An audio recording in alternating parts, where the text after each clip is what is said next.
Alright, so in the previously we have seen how we can implement our user model validations, but as you can see, our passwords are now exposed, right? So we need to have a way to protect this stuff. So there, what we are going to do is we simply are going to hash this password. So once it was hashed, these sort of readable values won't be there, so it will be some sort of random number collection, but internally at the server side we can perform a hash checkup when a user tries to log in, right? So at the server side there won't be any passwords are saving, right? So password in the sense the actual password won't be saved in the server side, right? So it will be only just the hash value, right? So let's go to our code, and we need to install another Node module which is Bcrypt.js. So Bcrypt.js provide the basic cryptographic functions for these sort of data storing. So in our case we simply want to hash our password. So by using this Bcrypt.js module we can do that easily, right? So first we need to import it like this. So let's rename it as Bcrypt.js.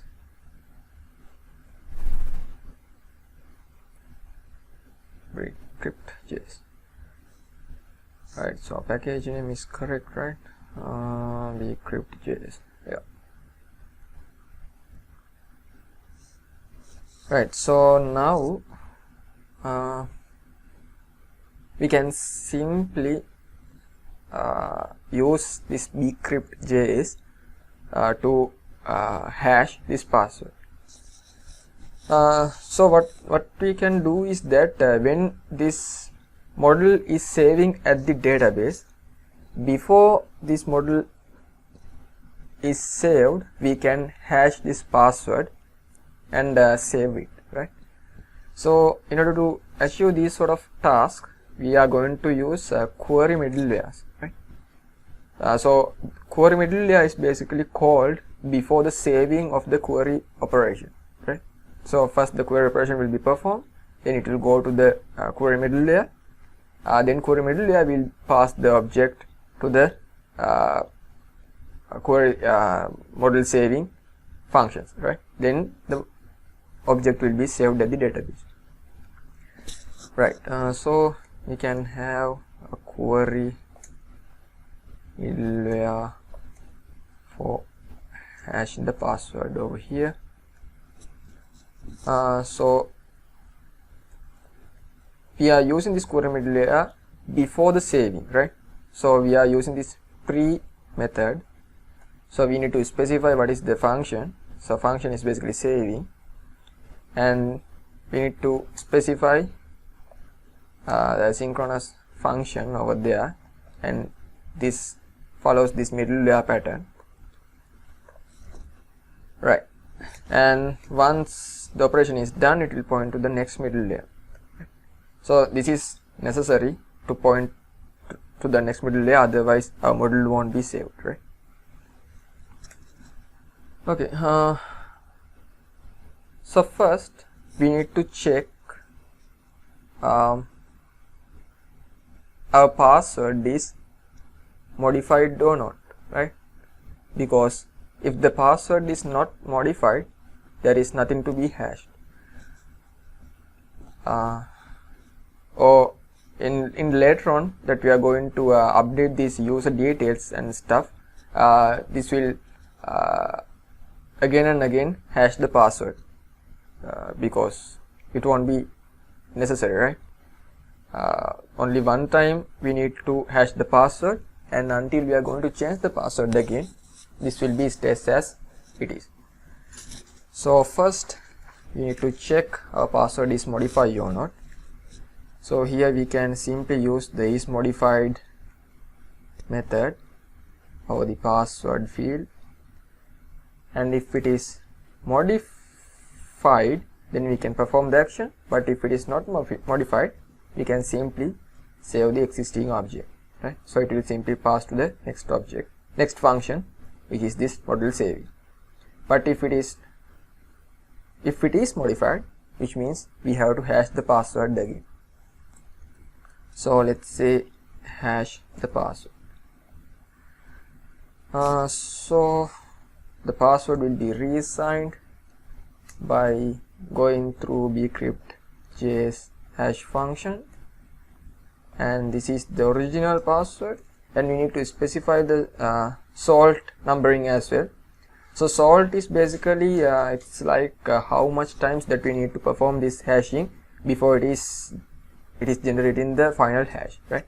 So if I specify the salt value as 1, it will only hash one time, but if I specify it as 10 or 20 or something like that, it will go that much amount of time to generate the final hash. But I think 12 or something like that will be reasonable, but I don't know a particular reason for that. So maybe there is a proper reason, or maybe there is a proper way of handling cryptographic hashes by using 12 rounds of salts or something like that. But yeah, this is preferable salt value, so let's use it. And once this password is stored as a hash, there is no reason to use a confirm password again, right? Because what we are going to do is by checking the password hash when we are trying to log in again, we are not going to check our confirm password or any other stuff. The confirm password is only required when a user is newly created. Otherwise this value won't be saved in the database. But if you look at our compass, you can see that it is currently stored, but it is not quite useful, right? So what we can do is simply once this all checking has been passed and the hashing is done, we can simply unset our confirm password value, because there is no use of saving it. So let's say confirm password is undefined. So any field that is marked as undefined won't be saved at the database. Alright, so I think that's all we need to do. So let's try to invoke this method again, but we have to remove our previous object, and yeah, let's invoke again. Right, so it worked correctly. So you can see that our name is there, email is there, and password is there, and the password is hashed, and there is no confirm password. So if you look at the database, the confirm password is not stored, and our password has been hashed.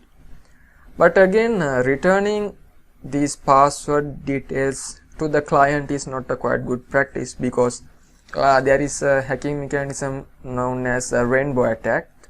So you can check that out what it is. But briefly saying, a rainbow attack is some sort of using a table of these pre-calculated hash values to obtain your original password, right? So hackers around the world, they generate these sort of rainbow hash tables, so other unauthorized people can crack your password by using those tables. So all of these issues will be happen if you expose these sort of stuff to the client, right? So we shouldn't expose these sort of hash values to the client side, then our system will be vulnerable.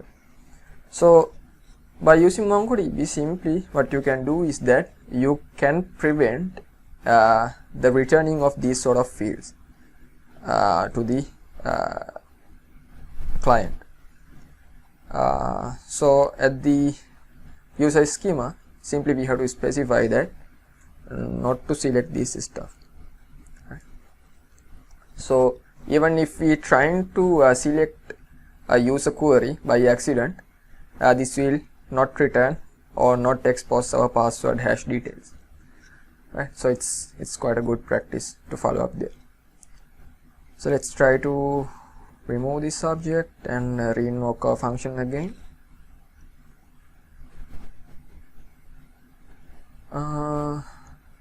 Yeah, it's still returning. Why was that?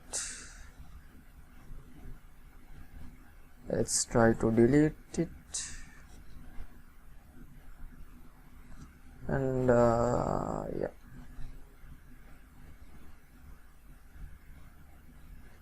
I think we have to restart the server, and yeah, let's re-invoke again. Yeah, still returning that value, but we shouldn't receive that.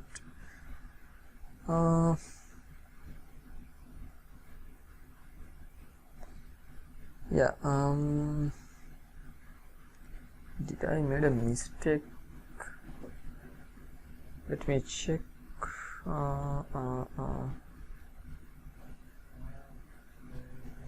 Yeah, okay, this works correctly.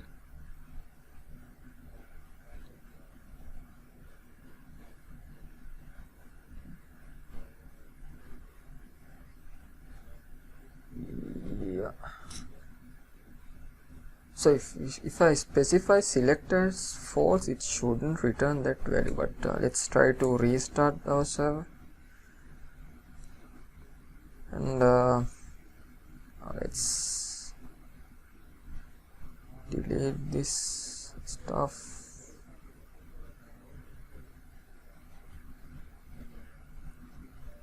Let's try to re-invoke again. Yeah, it is returning because yeah, this is the reason. If you look at the auth controller, what we simply do is we are creating this object over here, right? So the auth controller doesn't aware of this select function or select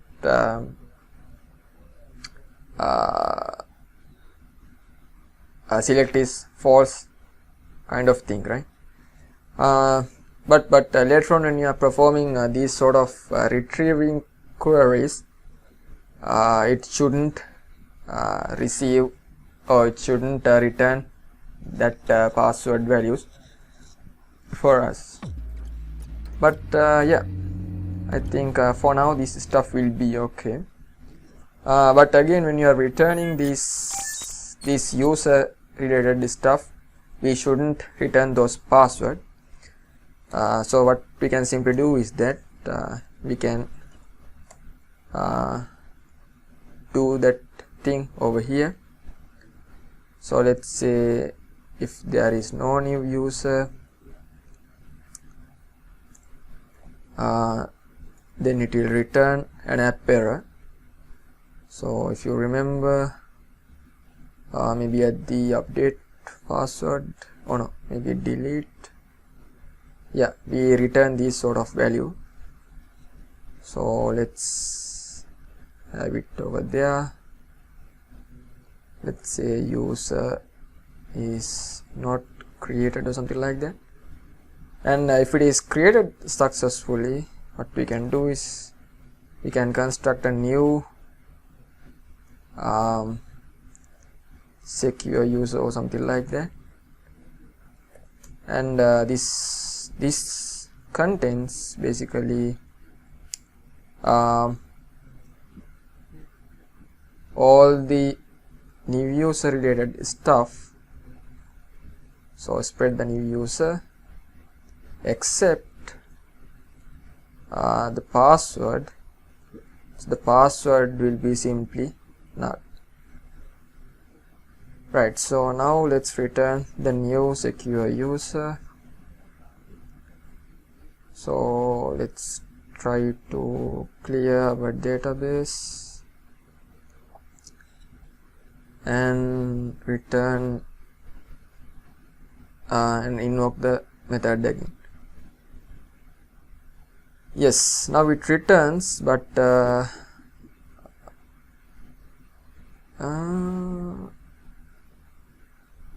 yeah, sorry, the issue is that they're spreading out this operator, right? Yeah, I think again we shouldn't spread this thing, so instead of that, simply obtain the email. So new user dot email.